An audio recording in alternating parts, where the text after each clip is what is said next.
মানে অসাধারণ, এটা আমি ভাষায় প্রকাশ করতে পারছি না। আসসালামু আলাইকুম দর্শক, আমরা এই মুহূর্তে অবস্থান করছি সীতাকুণ্ড ফৌজদারহাট ডিসি পার্কের মেন গেটে। এটি হচ্ছে একটি মাসব্যাপী মেলা। দর্শক আপনারা দেখছেন এটা কিন্তু ফুল উৎসব একেবারে আমরা চলে এসেছি শেষ পর্যায়ে। এখন আমরা একটু দেখতে চেষ্টা করব এই ডিসি পার্কের মধ্যে এখনও পর্যন্ত শেষ পর্যায়ে কেমন লোকের উপস্থিতি রয়েছে। হ্যাঁ দর্শক, আমরা এবার ডিসি পার্কের ভিতরে ঢুকে বললাম। আমরা এখন একজন দর্শকের কাছ থেকে জানবো কি সৌন্দর্য রয়েছে এই ডিসি পার্কের মধ্যে। কেমন লাগছে আপনাদের? চট্টগ্রাম ডিসি পার্কের যে মানে এক মাসব্যাপী ফুলের মেলা আমরা খুব এনজয় করেছি। এর আগে এসেছি, এত ভালো লেগেছে আমরা আবার এসেছি। অবশ্য সেদিন আমরা পুরো পার্কটা বিশাল এলাকাটা ঘুরতে পারিনি, এই পার্কটাতে আসাই হয়নি। আসে দেখলাম এই পাশে আরও সুন্দর সুন্দর অনেক সুন্দর সুন্দর ফুল রয়েছে।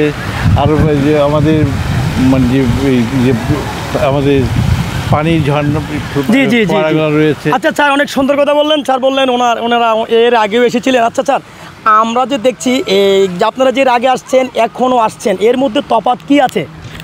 না, এর মধ্যে তেমন কিছু তফাৎ নেই। তবে আমি যেটা মনে করি যে চট্টগ্রাম জেলা প্রশাসনকে প্রথমে ধন্যবাদ জানাবো যে এত সুন্দর একটা পার্কের মানে ফুলের মেলার আয়োজন করার জন্য মাসব্যাপী।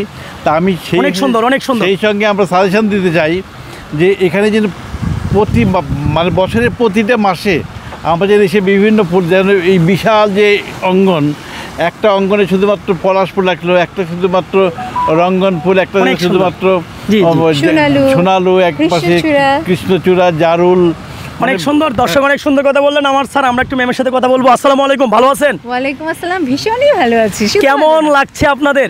মানে অসাধারণ, এটা আমি ভাষায় প্রকাশ করতে পারছি না। অসাধারণ লাগছে। আপনারা এখানে কয়েকটা ফুলের নাম বলতে পারবেন? এখানে তো আমরা হাজার হাজার ফুল দেখছি। এখানে গাঁদা আছে, জিনিয়া আছে, তারপরে হচ্ছে আরও কি দেখলাম, চন্দ্রমল্লিকা আছে, তারপরে অর্নামেন্টাল আছে, কসমস আছে। অনেক সুন্দর, অনেক সুন্দর। ধন্যবাদ, আপনি অনেকগুলো ফুলের নাম বলছেন ম্যাডাম। আসলে আমাদের অনেকগুলো ফুলের জায়গা নাই। বেতার এবং টেলিভিশনের বিশিষ্ট শিল্পী এবং ভারতের খুব নামকরা আমাদের গায়িকা। আচ্ছা আচ্ছা, অনেক সুন্দর।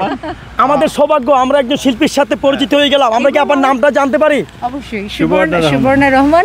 এবং আমাদের পাশে আছেন কবি শাওন পান্থ, উনি বিশিষ্ট সংগঠক এবং ওনার বিভিন্ন বই ইন্ডিয়াতেও মানে অনেক সুন্দর। দর্শক শুনলেন, ওনারা দুই বাংলার জনপ্রিয় একজন গীতিকার, সুরকার। আমার বড় ভাই, যদিও নাম শুনে থাকি, আজকে পরিচিত হয়ে গেল আমাদের এই ডিসি পার্কে শাওন পান্ত ভাইয়ের সাথে। পাশাপাশি আমার একজন আমাদের সুবর্ণা রহমান আবার সাথে। আপনাদের বাড়ি আমাদের চট্টগ্রাম পড়েছিল? চট্টগ্রাম থেকে আসছেন। আপনারা আসছেন কতক্ষণ হয়েছে? আমরা ঘন্টাখানেক। না 2 ঘন্টার কাছাকাছি। আচ্ছা, কেমন পরিমাণে এখানে লোকের উপস্থিতি দেখতে পাচ্ছেন? সকাল দিকে তো একটু কম থাকে, মানে যত বিকেলের দিকে আমরা গড়াবো তত লোকজন, সেটা আমরা অনেক দর্শকের কাছে শুনেছি। দর্শক দেখলেন, আমাদের দুজন গুণী লোক আমার সামনে দাঁড়িয়ে, ওনাদের কাছ থেকে আমরা অনেক কিছু জানতে পারলাম। যদি একটু সকালে আমাদের জনগণের একটু উপস্থিতি কম থাকলেও কিন্তু বিকেল গড়াইতে এখানে লক্ষ লক্ষ জনতার ভিড় জমে আমাদের এই ডিসি পার্কে। দর্শক আপনাদেরকেও আমাদের এই ডিসি পার্কে আসার আমন্ত্রণ জানিয়ে আমার এই ভিডিওটি এ পর্যন্ত। দেখা হচ্ছে পরবর্তী কোনো গুরুত্বপূর্ণ ভিডিও নিয়ে। পর্যন্ত ভালো থাকুন, সুস্থ থাকুন, খোদা হাফেজ। অসংখ্য ধন্যবাদ আপনাকে।